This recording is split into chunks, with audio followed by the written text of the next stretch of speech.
Hey guys, it's review time here on the Film Scene Investigation channel. Thank you for checking out this video.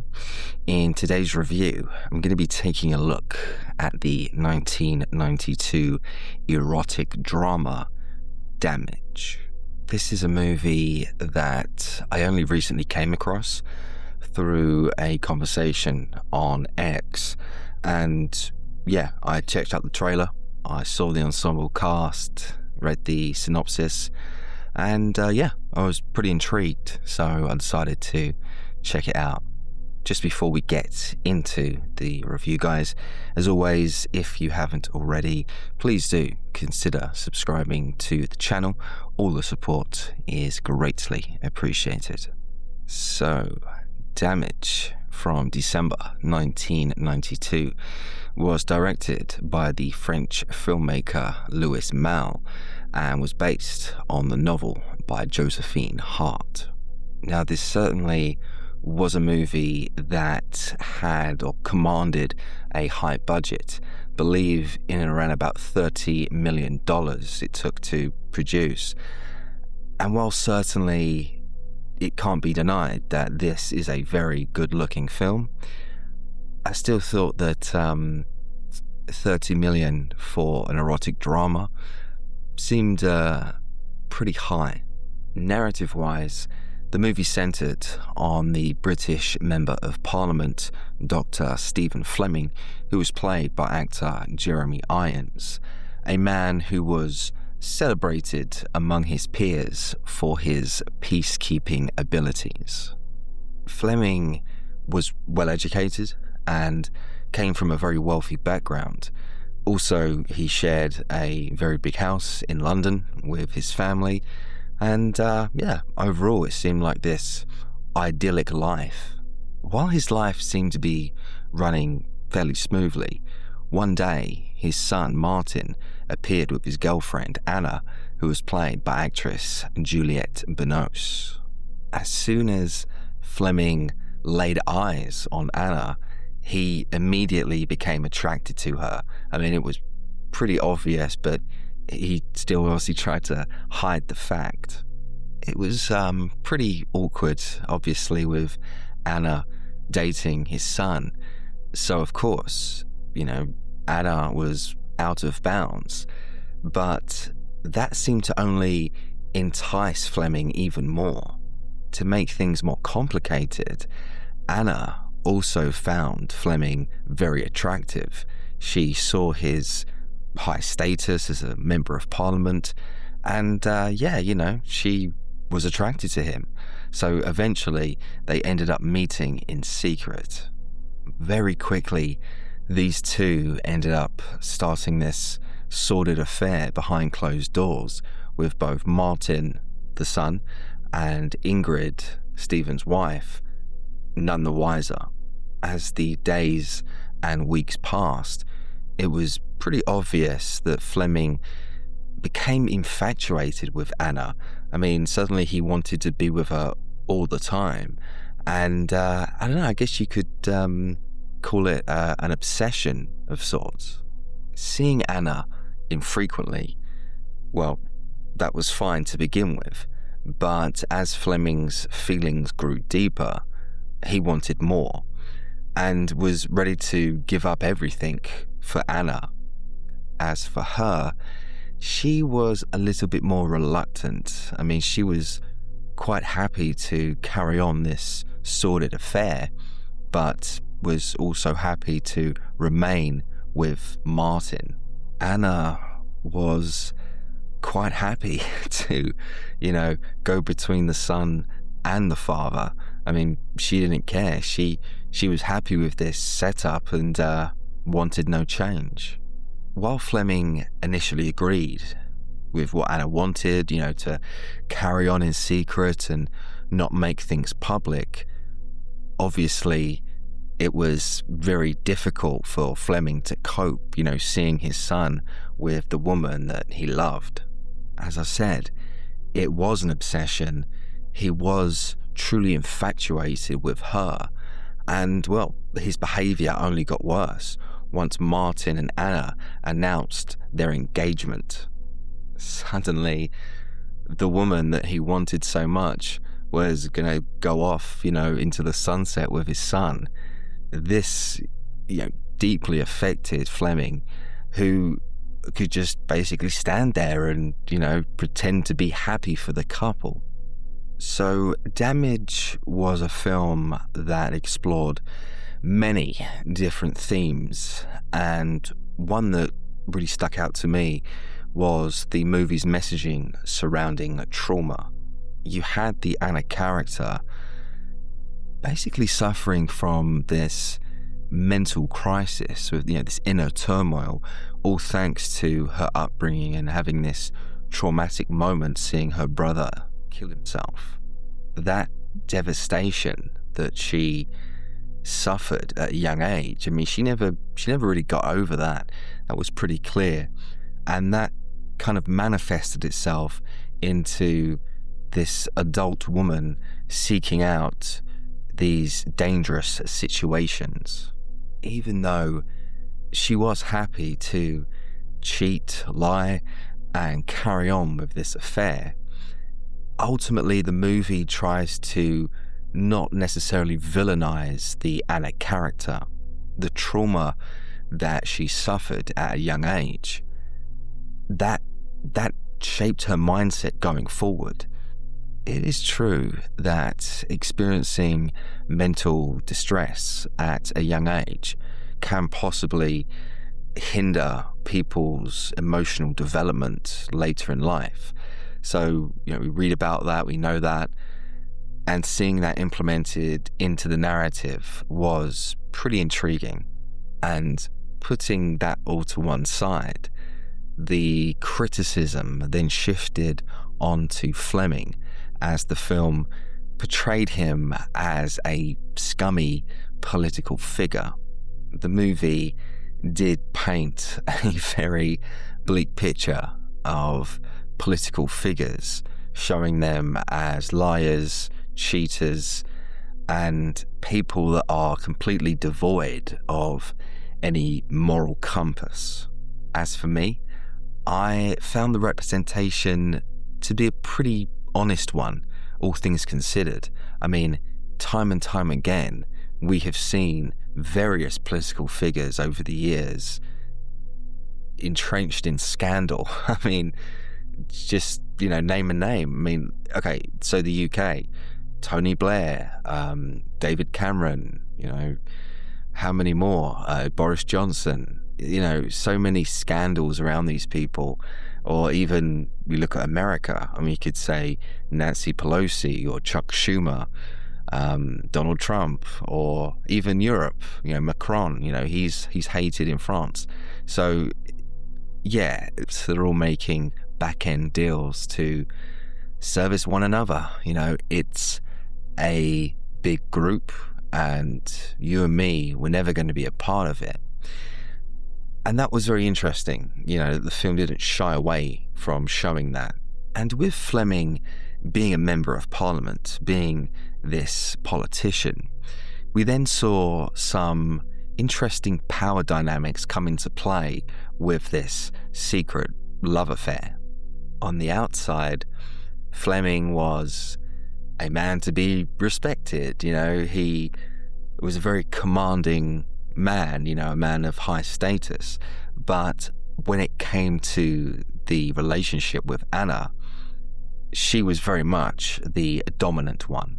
With Fleming, he was so infatuated. He really wanted to be with Anna at all times. He emotionally surrendered to her. And that was what was interesting, because obviously he was this man to be respected and seen as a strong man, when ultimately, behind closed doors, he was weak to temptation. As for the technical side of things, the cinematography and set design was fantastic.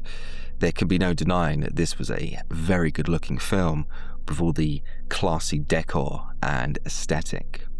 From Fleming's house to the country manor, it was a whole world of wealth and excess, and clearly the filmmakers had put a lot of effort into creating that and putting that on screen. There was also some really lovely establishing shots of the central London streets, perfectly lit, and it just kind of reminded me of the old London that I used to know.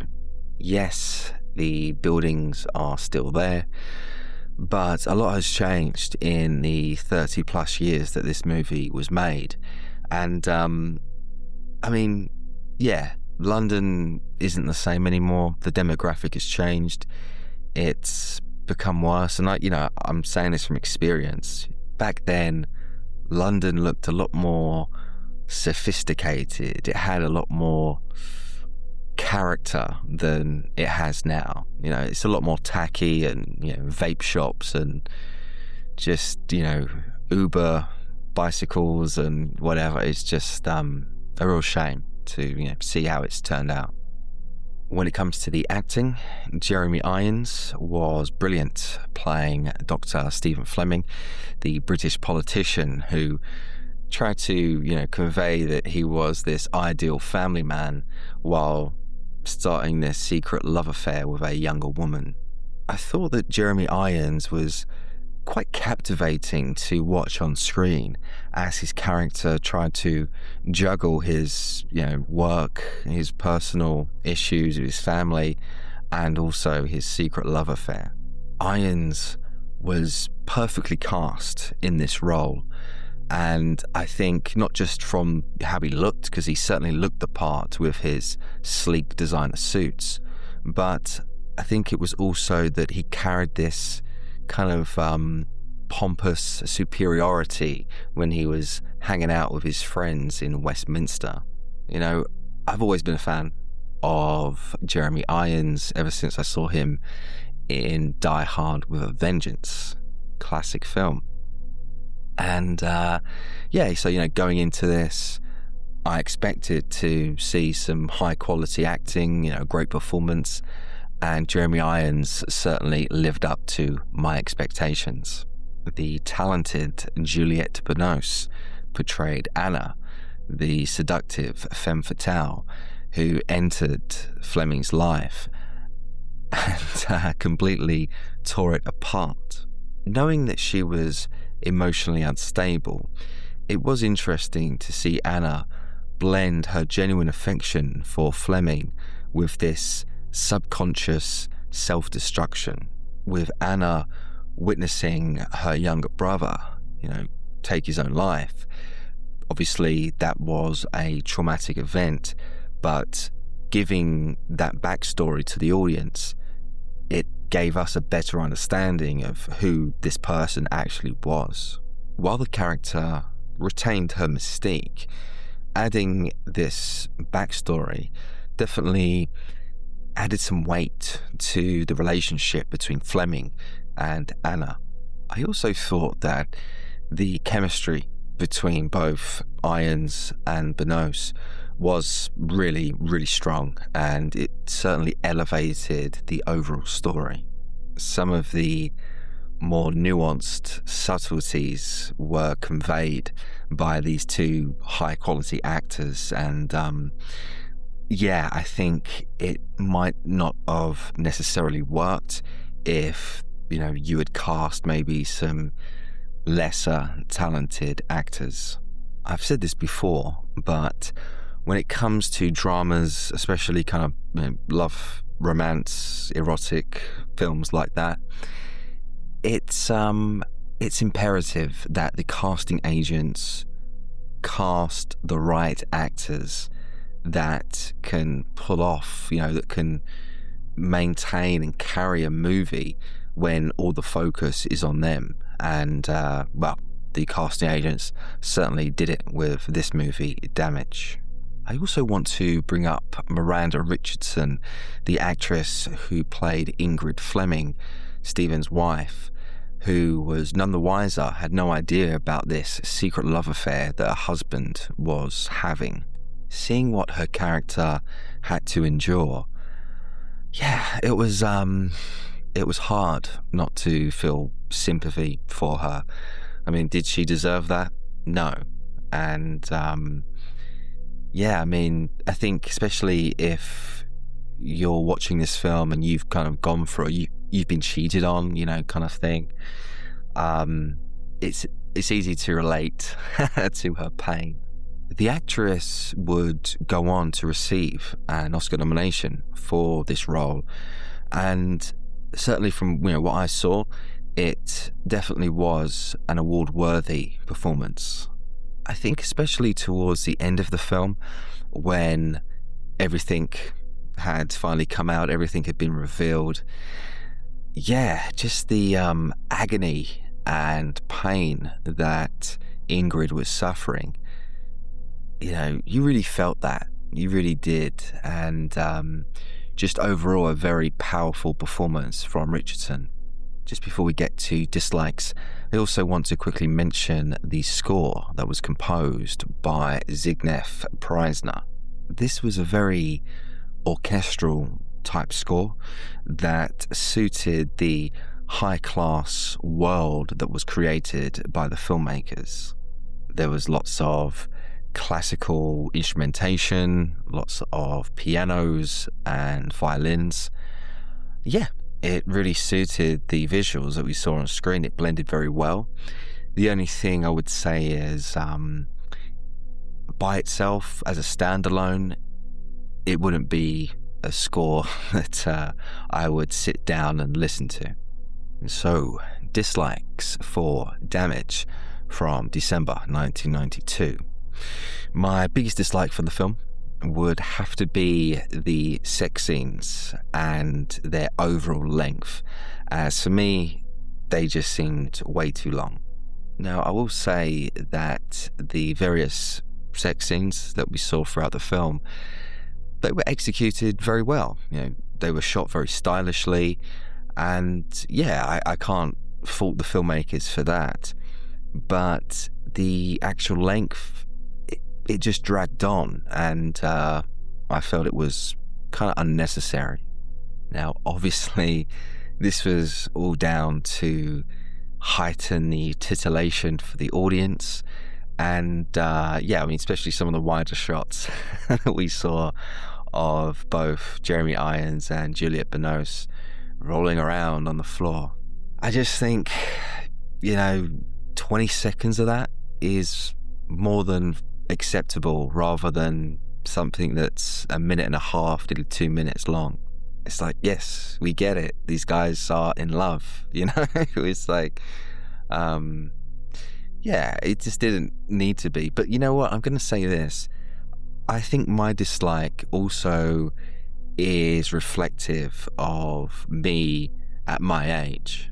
I don't know, for me, I don't really see much benefit in watching two actors simulate sex for several minutes. If I wanted to see that, then I can see the real thing very quickly, just a few clicks on my laptop, So, and I think I'm bringing that up because I think, obviously, taking into account that the internet was in its infancy back in the early 90s, there was no social media, and to be, very, frank here, porn was not readily available to an audience, a general audience. So seeing a movie like Damage and seeing all of the, lingering sex scenes and all the nudity, obviously a wider audience would be, I guess, into that, because they don't really get to see that. Unlike now, where sex is just everywhere if you want to, go and search for that stuff. In the early 90s, audiences were, clamoring for erotic thrillers, and that's obviously why we saw such a boom period during that time.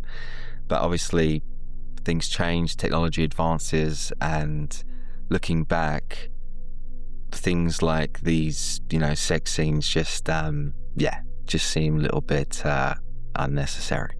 Another dislike I wanted to mention was the random censorship that I saw on my version of this film. So to give you the context, towards the end of the movie, Stephen, Fleming and Anna, they were caught having sex by Martin, and then he randomly fell backwards down a staircase and was dead. It was such a kind of crazy, dramatic moment. Certainly I didn't expect to see Martin fall down like he did. And of course, as soon as that happened, you had Fleming run out of the room completely naked to see, what had happened. Now, when it comes to the censorship, there were 2 wide shots of Jeremy Irons completely naked, and both these shots were partially blurred. As you can see on the screen, that isn't something that I have blurred, that's a screen capture from the version of the film I was watching. Now, I should point out that the version that I was watching was completely uncut. It was a restored HD version, and there was swearing, there was nudity. So yeah, there was nothing else that was censored besides these 2 wide shots of Jeremy Irons. I'm not one to be clamoring to see Jeremy Irons' penis. No. But I have to say that it was the execution of the censorship, just the random blurring, specifically on his genitalia, that completely took me out of the moment. I was distracted, and where I should be focusing on the dramatic moments of Martin's death, I was like, hang on a second, who edited this? Like, what? It was obviously something that I wasn't expecting, considering that I'd been watching Juliette Binoche, naked for the past hour and a half. It just didn't make sense to me. And then, of course, as the character, Fleming, is running down the stairs to check on his son, in my head, I'm just like, who did this editing? Who made this decision? Like, why? Who? What's going on here? And yeah, so that whole moment was kind of ruined for me.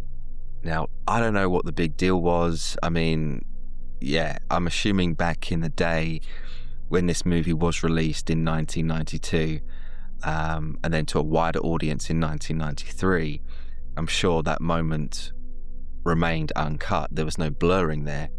So I don't know what happened since then. If Jeremy Irons has, demanded that nobody see his penis anymore, okay. But yeah, I just didn't like the execution of the censorship. Yeah, I don't understand why, if it was such a big issue for this, restored HD digital release, why was it just not removed? And so, ratings for Damage from 1992. I'm going to be rating this movie a strong 6.5 out of 10. Damage from 1992 wasn't just this compelling erotic thriller, but it was more so this character-driven drama that explored human obsession and sexually repressed desires. One of the movie's key highlights are the strong performances from the ensemble cast.